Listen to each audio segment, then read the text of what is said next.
Okay, everyone. Well, thank you so much for joining me and for accepting me as your host for this talk. Um, all of you are here today because this is a season of success for your organization, for WAMI, and for all of the things that you have all accomplished over the last year, especially after the George Floyd incident and the Black Lives Matter movement. And I think that Milan Fashion Week was really a testament to your hard work and how, it kicked off with a Nigerian designer, um, you know, the the success of the Vogue cover, the Fab Five designers, the increase of creative directors of color, and of course Celia's backstage triumph, which we'll talk about a little bit more later. So I wanted to start with Edward, who co-founded WAMI. We are made in Italy with Michelle and also Stella Jean, who is not here, unfortunately, and Ada, who is also a member, and Celia and Jordan and Temu, who also is here to participate in this talk.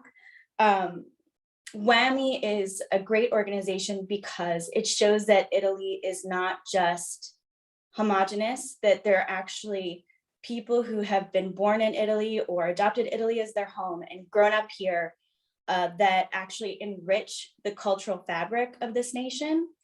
And I think that Fashion Week, because it resonates globally, was a great way to bring this out. So, Edward, a year after Black Lives Matter and the movement that you started, where do you see us now in Italy? Because it's such a unique situation here. What do you think the priorities are? Well, thank you for having this conversation. I think it's always important for us to kind of collectively share thoughts and ideas and crossover because that's what makes the process move forward.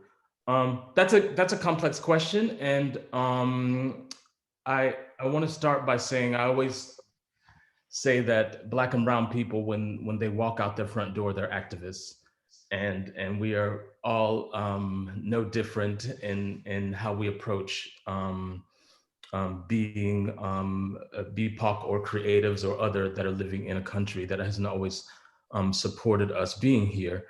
Um, Milestones. There are many things that have happened this season that we've never seen. So they're historic and monumental moments that we're really excited that we were able to share collectively as a group and as a country, that we couldn't have even imagined happening when we started this. We always dreamed and we always worked hard and we continue to work hard. But those are not, those are beautiful things, but those are not the finale of what we are creating and we're moving forward to. The future for I think all of us is also still challenging. It just doesn't stop here. I think what we're working towards now, from our perspective, let's say from WAMI, is we want to start to really seep into the interior structures of these corporations. We're just now seeing a bit of movement from companies that are hiring or BIPOC creatives or others that are inside of companies. But it starts from the top and twiddles down, and until the CEOs and the owners of the companies see what we're offering as an important and necessary solution, we won't see change from the bottom half. So we're pushing to insert as stages and as employees of these companies. So it's not just about the picture, a pretty picture on the outside. It also looks like a beautiful multicultural and international environment on the inside. So I would have to say that, going forward, the most important thing that we want to do is to start to integrate. Well, it's interesting that you talk about corporations because, and I'll open this for the whole group. I'm interested in what you all have to say. I mean, I can only really speak for Italy, but I've seen this trend all over the world that companies are adopting diversity officers and, you know, committees within their companies, people who are of color or mixed race or from the, you know, from the BIPOC community or not. And, you know, there have been a lot of initiatives, even here in Milan. I know, for example, Camera della Moda in June started the migrant program where they placed 15 individuals in fashion and textile companies. How much, you know, how can we tell what is marketing, what they're just doing just because? Are we really at the precipice of a moment of altruism? Or is this, you know, is a lot of this just for show? Maybe we can hear from Ada or Michelle. Okay, thank you for having us, Sophia. First of all, when we talk about BIPOC people, I don't like to have the word altruism here because we are talking about professionals, talented and worthy people. And I think it's not about altruism, it's about opportunity for the both sides. So for the brands or the company, and also for who is working. Usually, for my experience, I'm talking about what I've been living for 6 years, I've seen that there is a lot of tokenism. I think also that people are not, or the company or the brand are not really understanding what is really diversity and inclusion. And they tend to think that having I don't know, maybe Black models on the runway, or having, how can I say it, or having maybe some of the Afro influencer or BIPOC influencer during the fashion shows is the meaning of what is diversity and inclusion. Like Edward was saying, the real thing when we talk about this diversity and inclusion thematic, I think we need to concentrate about integrating really people, not because they're Black, but because they really think that they can bring something on the table. Thank you. If I may add to what Michelle was saying, that I totally agree with, I think that when it's tokenism, it's easily exposable. Because if the company doesn't have a vision, or if the company is doing it just for marketing, then when you just see even the content they are publishing, or you try to interact with them, you'll notice from the very first moment that they were doing it just for marketing, or just to add that Black Lives Matter label to their website and show that they are inclusive. Because then innately, I think among BIPOC people or people of African descent, at least, we know almost everyone in the scenario. We are inserted in different networks, and we understand when someone is just trying to place a Black person without any, let's say, any further interest in promoting diversity and inclusion.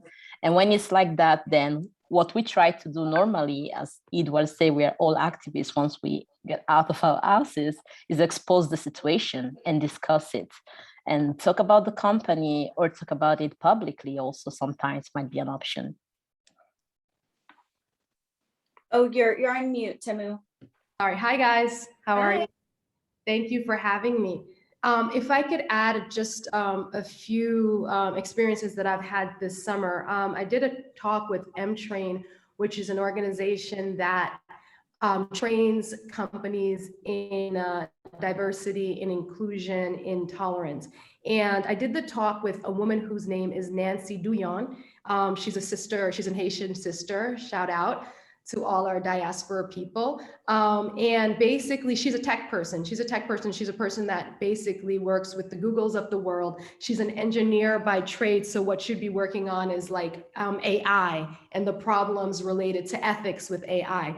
And so on that talk, which we had entitled the talk, 1 year after George Floyd, what the intel that she brought into our conversation was that in fact, a lot of diversity and inclusion officers have been put globally into companies all industries, but they don't have true power. They don't really have power to make a difference per se. They're not given the budgets, they're not given the authority, they're just given the title as a way to kind of satisfy the fallout from the Floyd murder and the resurgence of, the Black Lives Movement.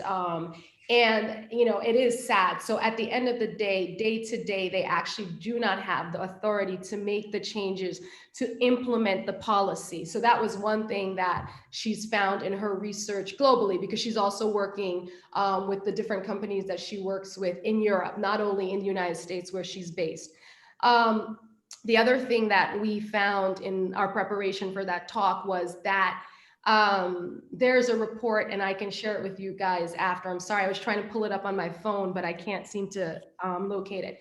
There was a survey with like team members in different organizations in response to the motivation or the inspiration that leadership was imparting to the workforce in terms of, building equity into companies, in terms of implementing, more inclusion in the companies. And a huge percentage of workforce members felt that there was a lack of like motivation on the part of leadership trickling down to their level. So if your leaders aren't really motivating you within your company to undo the damage of, structural racism, what are you gonna do as an employee to make your fellow, to make your fellow employee who's a minority feel more welcome and included there? So there's a lack of a lack of inspiring motivation on the part of leaders. So that's the day-to-day. Like we globally, we knew that when we say that this is going to be a difficult task,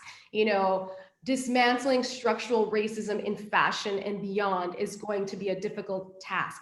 If these people that we put in these diversity inclusion positions do not have the true authority, then how far are we going to go? If we are, and here in Milan, it's really great to see everything that's happening, but as Edward said, it needs to be from, bottom up. It needs to be key people in key positions. When I'm walking around, for instance, I'm seeing more brown faces in retail that I didn't see before. Obviously, as a digital creator, I'm seeing more brown people in digital campaigns.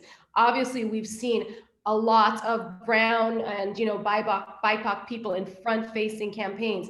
But in terms of like management, who's there in management? How are we recruiting BIPOC people in management in these companies? Where are those decision makers that are truly going to hold management accountable for creating equitable structures within the organization, within the company? So that's where we are, but I'm not surprised, because we cannot be naive and think that this was just gonna like happen overnight, that we were going to implement these, forward-facing initiatives that we're going to appease, our clients and appease our audiences. What happens is day to day, and what happens is the climate and the temperature within the organization. And I think that that's what we all have to be realistic. Like everyone here present today has made such a great effort, but I do think that we need to be realistic and keep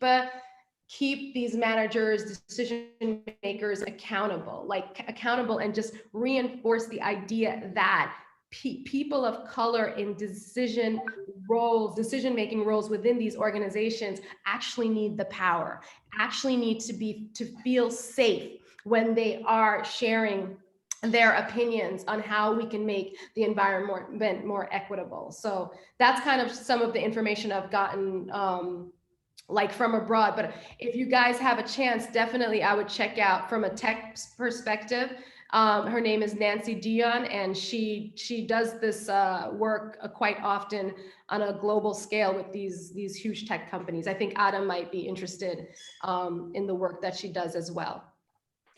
Well, you know, Sorry to interrupt. Just real quick, wanted to just one point, and I think what Tamu said is so important and so urgent, because I think we all know that supremacy, white supremacy, wants anything but to be questioned, and these structural power holders.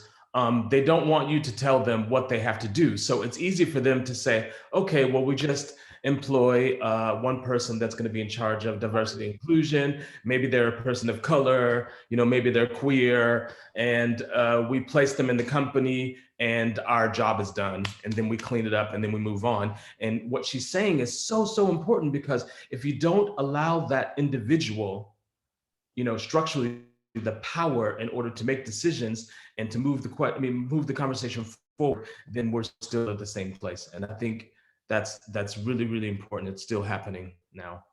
I think Stella, something she said resonated with me recently. Stella Jean, the designer, said that, Italy especially is a system that's dominated by corporate colonialism. And we are dealing with a fashion industry that for years has operated under an aegis of nepotism and elitism, and that is actually, mostly dominated by men.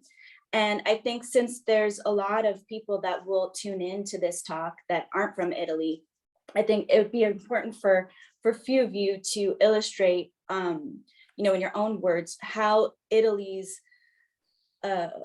battle against inequity and racism differs from any other country in the world. Especially some of us have lived in the United States. I mean, in a lot of ways, living here is kind of a utopia, right? I mean, we drink our cappuccino and we go to beautiful places, but under the surface, the reality in the workplace is actually very different and can be very difficult. Does anybody want to respond?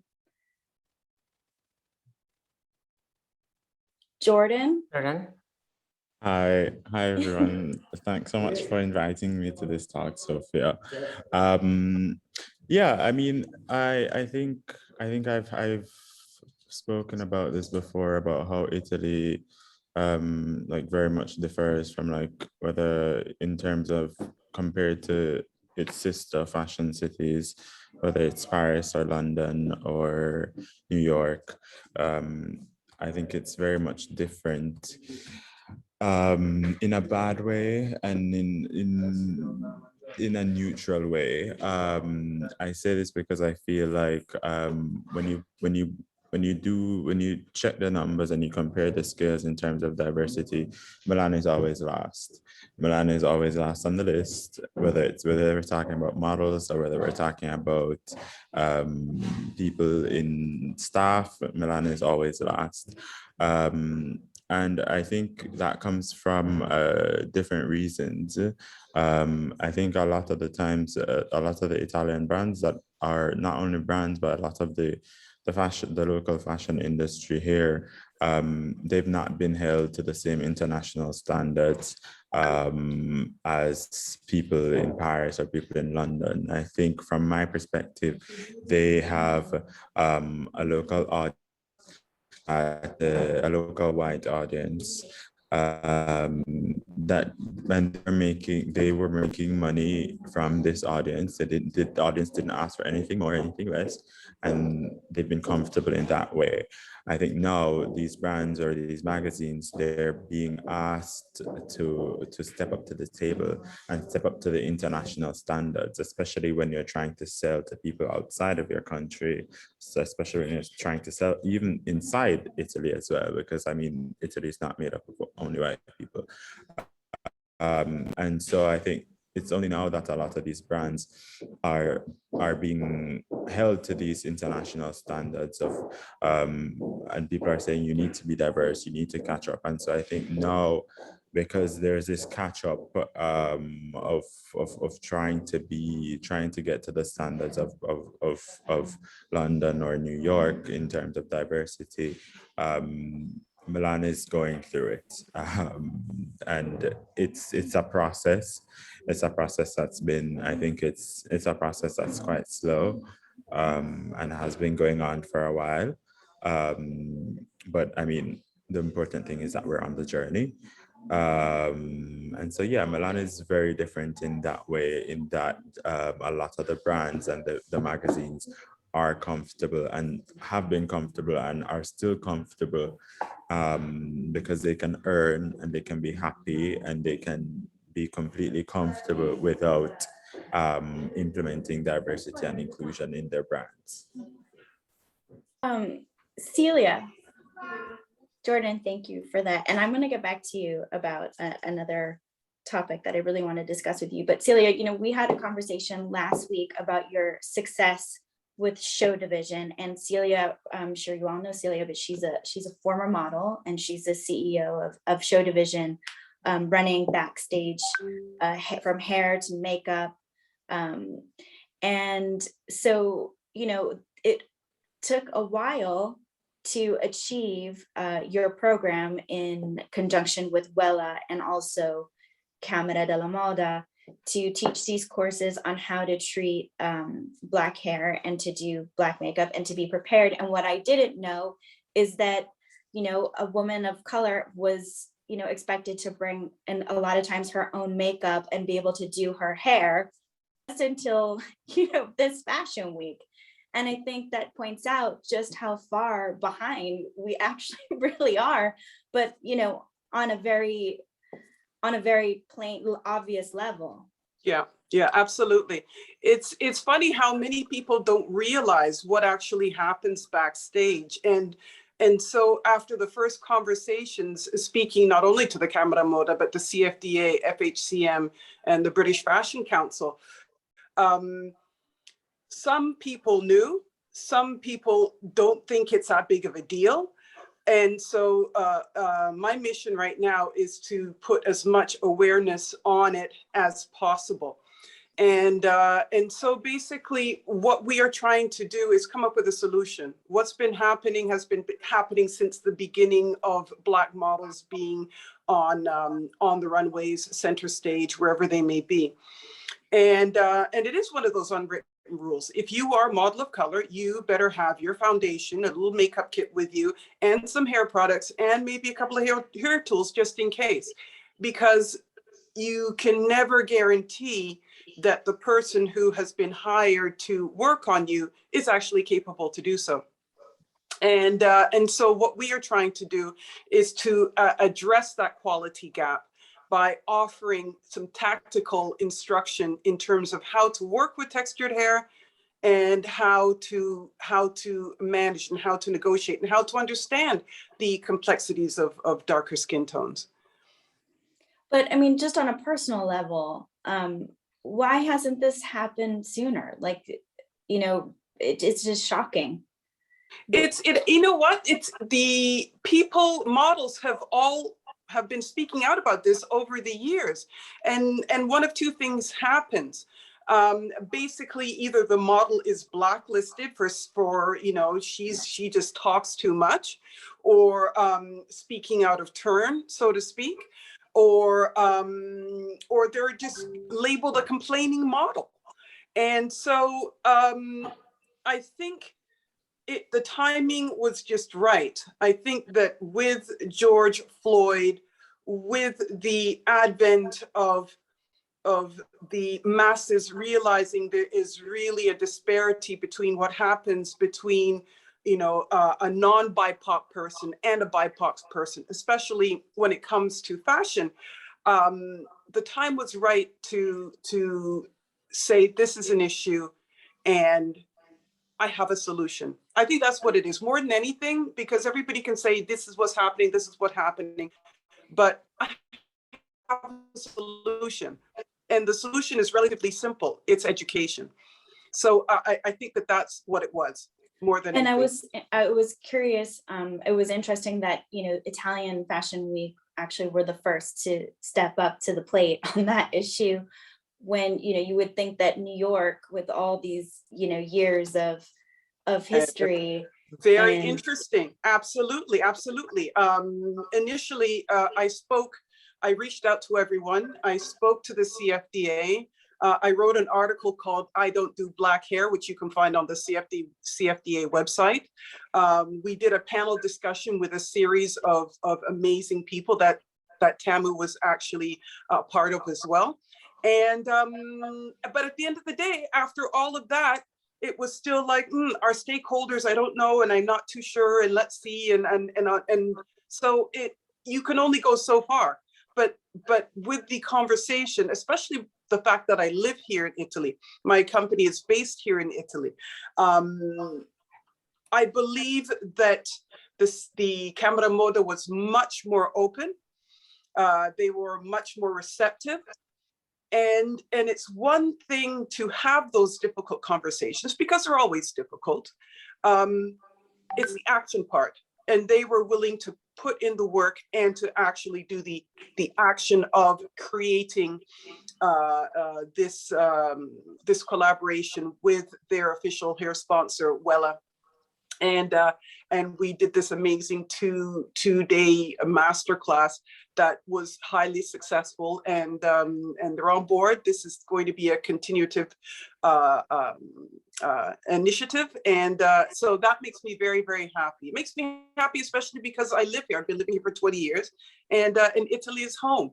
So to be able to have it launched here, have the Camera Moda being the first to actually agree to these initiatives and to adopt this this masterclass is really wonderful.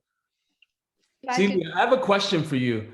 Yeah. So just to add to that, because I noticed this fashion week, and specifically because I was out in the middle of it, that a lot of the models had braids in their hair, and they have the treccia for two reasons, I think. You know, one reason is that they're afraid that the hairstylist is going to damage their hair or do something to their hair that is not good. And then the second part is that it's easy or easier if they come in with a braid in their hair. It's actually not the case. All of the girls with braids in their hair we have a team of Black hairstylists that are based in Milan, based in Paris, based in London, based in New York. So all of those girls with the braids, they came in backstage with their natural hair, and each one was braided as per each show. So there might be a little bit of a twist on it. Because there's so many girls with natural hair now that they've had to come up with a visual concept in terms of what they're going to do. So some of them just had it straight back, some of them had straight back with a bun, some of them had it going up and around and on. So the creatives, the key artists, the key hairstylists have to actually come up with a style that fits and suits the needs of the actual brand. But each show had a team of braiders on it that were working on every single girl of color. Yeah. And Congratulations, Celia. Yeah, it's pretty genius though, also because just as a style, it's like a protective style. So that's like a win. And I remember Celia also reaching out to me with a few stylists, both in Milan and Paris. And that team, you know, I'm so happy that you've built it. But one thing I really wanted to emphasize is with you reaching out to the Camera and asking them to spearhead this initiative here in Italy. I think that Italy and Italians, their pursuit of excellence is at the highest level. This is the problem that I have to emphasize. They will go there, they will make sure that it's the best, they will execute it in the most gorgeous, beautiful way. The issue at hand is no country, no government, no society wants to address their bias and their inherent and internal racism. So I think that's the issue here. You know, and Edward and I have talked about, we have key managers here, key business holders, key founders that are just so removed from the work that's being done with their teams, so removed with the work that's doing in conjunction with the Camera, you know, with Wemi, with Celia, that they are just not in touch with it. And, you know, it's the hardest thing. What we're gonna have to approach and address is that everyone is gonna have to look within. And, you know, and this is what I was referring to before. If the leaders are just assigning, if the leaders are just hiring, if the leaders are not looking within, how are you going to then make sure that that change, that work,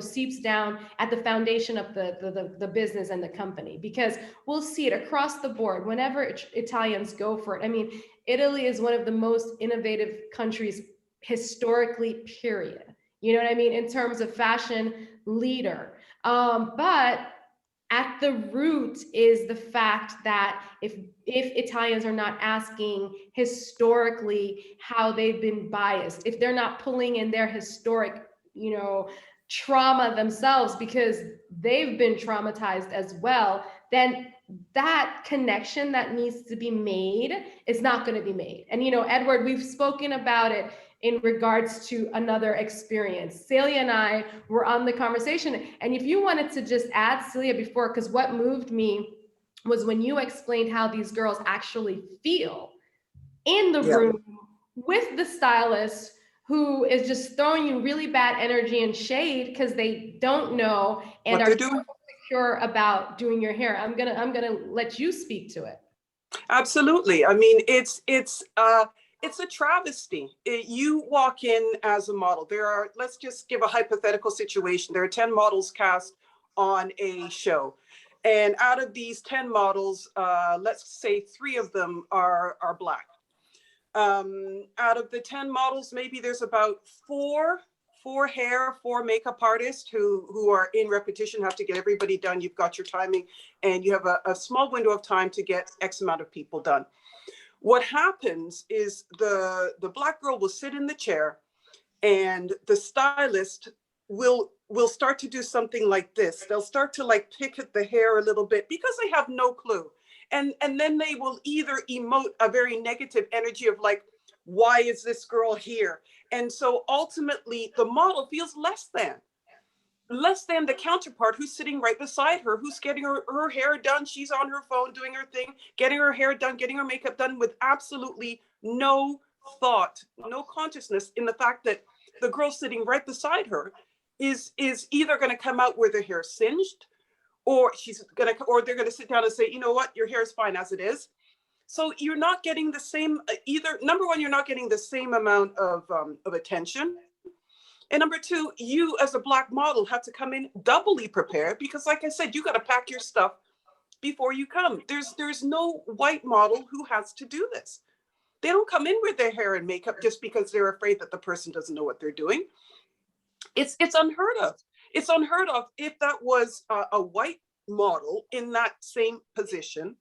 Hell would have to, come forth. It's really, really, really unfortunate. And that's the part that really and truly bothers me the most. Back in the day when I was modeling, it was a thing. And that's just how it worked. And we just sort of, muddled through it, so to speak. But to come to nowadays and see the same issues backstage, like enough is enough. Enough is enough. And it's a very simple thing to resolve.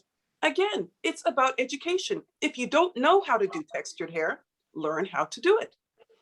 Learn, if you're a professional, you should be able to do all textures of hair. If you're a professional makeup artist, you should be able to do all skin tones. The days of makeup artists coming, rolling up and it's like, oh, well, I don't have your, the first question is, did you bring your foundation? Question number one. And so it's not fair. It's really and truly not fair. And it really has up. And something that I learned from you in addition was equity. It's not equitable because we're talking about careers here. We're talking about you not providing the ideal scenario for that model to be her best. And so you are in some way decreasing her chance of being the next top models. Even if we're paying attention to models of color, now you are not putting her in an equitable situation. And that's something that I learned from you in our conversation. And I hadn't thought about that, but it's true. Yes, absolutely. If you have a model who is not looking her best, you're only as good as your last gig, as they say. So if you're not looking your best and all of a sudden your pictures are are all over Vogue Runway, or they're all over wherever the case may be, and you're either your skin look crooked or your hair looks off, they're not going to blame the hair and makeup staff. They're going to say the model doesn't look good. So therefore, there is a direct tie to what a Black model can potentially make or not make based on the way that their hair and makeup is done. So it's so important. It's so important. Just wanted to address something. You know, we talked about how it took so long for this initiative to come to fruition. And it's unfortunate that Michelle just stepped out, said she had to go. But, you know, I know Temu wrote an article a year ago about integrating more creatives of color into the fashion industry. And, you know, Ada and Edward and Jordan, you've been active with, you know, Whammy's success. But, you know, Michelle, Afro fashion has been around since 2015. And this fashion week, it's like, oh, like, you know, it was like a new thing with all the designers on the cover of Vogue, and everyone all of a sudden, you know, has brought this to the fore like it was something fresh and brand new. And, you know, Stella Jean she was a trailblazer in the sense that, you know, she was an award winner. She also received, you know, the space for her to showcase her collections. And what, you know, once we help these designers emerge onto the international stage, it's very hard to make it in Italy anyway, because houses are very covetous of their artisans and the workshops that they work with and the textile makers to share that that knowledge and that network. You know, I just wanted to know, in your opinion, what can be done so that these individuals actually sustain the momentum that they have the potential to sustain. You know,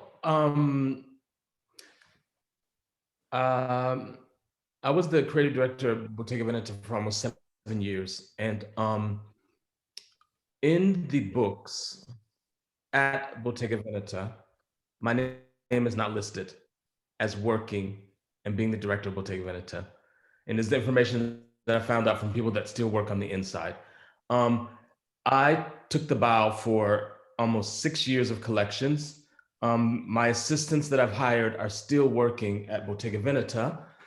And many people don't know that I existed at Bottega Veneta. And I'm using that as an example because Launch the ready-to-wear. Launch the ready-to-wear Bottega Veneta. And I'm saying this to make a point that many people don't know, and I am like many others that have existed within this system, Black and brown people, that many people don't know. It's never been communicated. There was never an article on me in Vogue Italia. There was very little press. The first press that came out was in America. So yes, it's not surprising that Afro Fashion Week has existed for 6 years and very few people know about it. It's been very difficult to get financing. It's very difficult to get attention. They think that, you know, oh, well, she's just this organization that's doing this little thing, you know, for the Black people that are in Italy. And this is the perception. And it's the importance of creating community, communication, and effort in making sure that Afro Fashion Week is what's on the door at Michelle's office, and being the creator and owner of a business where you can build it and you can call the shots for us is so important. It's so important. No one's going to give us any favors, and we know that. So, you know, Edward, I remember I was at your show in PT. It was the Freedom Collection. We are all migrants. Right. You know, you coined that in your scarves, and, you know, that was just a beautiful display. But even then, it was such a huge step. And actually, you know, you did make waves then. But then what happened after that? It was like, it was almost like the powers that be that propelled you to that level just forgot about it. Like, thought, you know, we didn't see anything of that sort for a few more years, is what I'm trying to say. I mean, I'm a bit of a recluse, and I don't do things and make statements to have a pat on my back. And I think my involvement within the system, let's say the fashion system, because I've been working as an active designer inside of the context of luxury companies and mass market companies for over 25 years.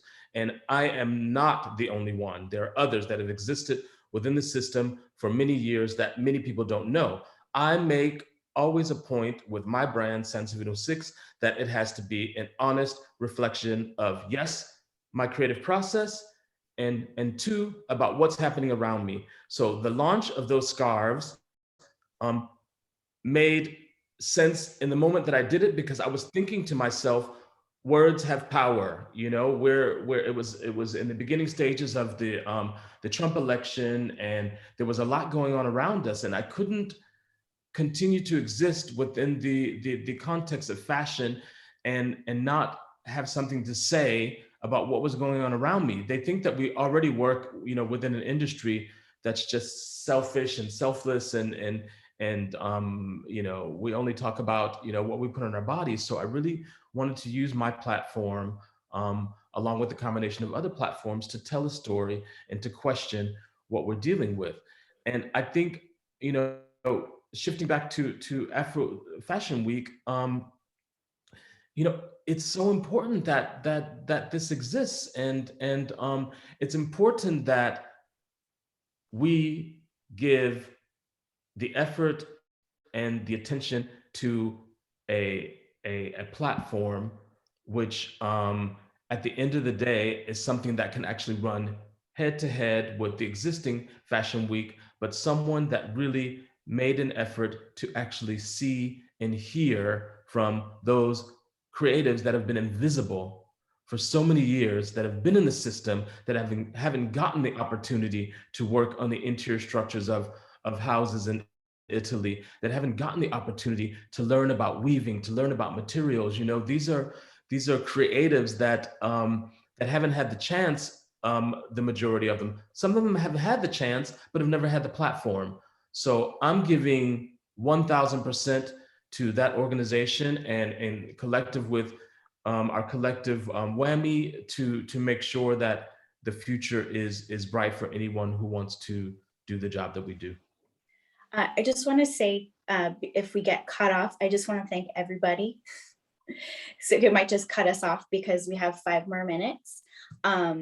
But I wanted to talk to Jordan, because Jordan launched a space, how do you call it, a platform? My Queer Blackness, My Black Queerness. Yeah. Which is I've done some research on it, and it just seems like a very comfortable space for the LGBTQI community to come together and talk about their differences, especially in Italy, and how that differs from other places. And actually, I read that, when you moved here, it was traumatic for you in some ways, and that made me sad. So I just wanted to know what's the next step with your group that you started. So I started this project for like the LGBTQIA plus community of color in Italy, mainly because I realized that there wasn't a community here. There wasn't much of a community here. There's a community between like the queer community, the queer white community, but there's not much support of queer people of color, and I really wanted to create some sort of space, and that was born, I guess, from personal experiences of trauma and just feeling alone, and through that I just wanted to create this platform where we speak about fashion, we speak about art, we speak about trauma, we speak about whatever it is that we want to speak about, and just finding different ways to platform queer people of color, queer artists of color, because I feel like, especially in Italy, not only in Italy, the platform is a platform that lives online, but especially in Italy, it's like queer people of color almost don't exist. It's like a, it's a myth. And so, yeah, I mean, so I think with each project, my objective is the same, and it's to platform somebody else's voice, or other voices. The project was born through me, but it's not about me. It's about queer people living in Italy, queer people living in Europe, queer people of color from all across the world. And yeah, I think it's just when I think about what's next, it's the same objective. It's the same objective, brought out in different ways. And so, yeah. Okay. And, we were talking about technology earlier, Ada. Hi. I learned about Jordan's project on Instagram. And nowadays, we were talking about missteps at a corporate level. Companies have little room for failure now and for missteps. And what do you think, social media's role has been in fueling, your group's success? Well, I think that technology makes everything more democratic. It makes information more democratic. Even though we are still facing some major gaps about equity, about ethic, we still have a space, where people that were historically cut out of information, on the generation of information, they are not the protagonists. They're writing about themselves. They're talking about themselves, and they're creating the safe spaces they were lacking before. So having social media to communicate with other people from your same group is like the first step. Growing up in Italy, I thought I was like the only Black Afro-Italian in the country because I couldn't see anyone like me in the small place where I was living. But then when I started using social media, I discovered that I was not the only one. We were not 5, 10, we are thousands. Almost 1 million of young Italians have a migrant background. And this is something I couldn't know before because information, mainstream media, they don't talk about us. We don't exist. Jordan before was talking about Black queerness, that's like a myth in Italy. Also, Blackness in general and BIPOC people in general in Italy, they're like something that don't exist, or they're always linked to migration and to recent migration. But when we're talking about recent migration, we also have to think about the root, the reasons why people are moving to Italy and from which countries they are moving in Italy, and why it's important to consider them in an Italian framework and in the Italian decision-making process. In Italy, we don't study about colonization, about the Italian colonization. There are teachers, I'm not talking about students, I'm talking about teachers that are denying that Italy has a colonial past. And every time I meet them, I try to interact with them, or I do some trainings for them, I have to discuss the fact that Italy has a colonial past, and that colonial past has some effects that are still ongoing today. And regarding fashion, regarding BIPOC people in Italy, I would say that the decision-making process moves forward when Italy is on an international spotlight. Like after international recognition, when there's attention from outside the country, then the decision makers, they find the urge to do something. Because like, okay, we don't want people to be talking about us for something we didn't do. We don't want them to be questioning us. So let's move forward. Even the George Floyd protests, youth in Italy were protesting already for their rights, for a different law of citizenship, with zero or almost zero interest from, let's say, the decision-making institutions. But once the protest was linked to the George Floyd protests in the States, and young people filled all the squares in Italy, all the cities to protest, then they started saying, okay, maybe we should add them to the discussion. Maybe we should also consider what they are doing. And it's not a case that after 6 years of Afro now they have Vogue cover, and more people are becoming to find an interest in the project. Because from, let's say, outside Italy, from an international level, there's a lot of attention on what is going on with BIPOC communities here. So now the media is like, okay, if they are talking about Afrofashion abroad, we can't be ignoring Afrofashion in Italy, because then it will be easy for them to say that we are biased. So if we want to show that we are not biased, we should follow the international trend. And the international trend now is BIPOC people are worthy. BIPOC people, they have voices. We should listen to their voices and try to find ways of adding them to the conversation. Well, I think that's a great way to close our beautiful talk, and I wish it was longer. I'd like to say thank you to all of you, and Edward, you know, for your, you know, all of you for bringing this topic to the fore. And as a Pacific Islander, you know, it made me look within myself. I always tell other people's stories, but I never really thought about how being Italian and Pacific Islander, or just different, really affected me and my own colonial history at home. And, you know, it encouraged me to get involved with the Fashion Minority Alliance. So thank you so much for allowing me to, you know, discuss this with you, and I hope we meet again. Thank you very much. Thank Thank you. you. Thank you, Ciao, everyone. Ciao. Ciao. Bye. Bye.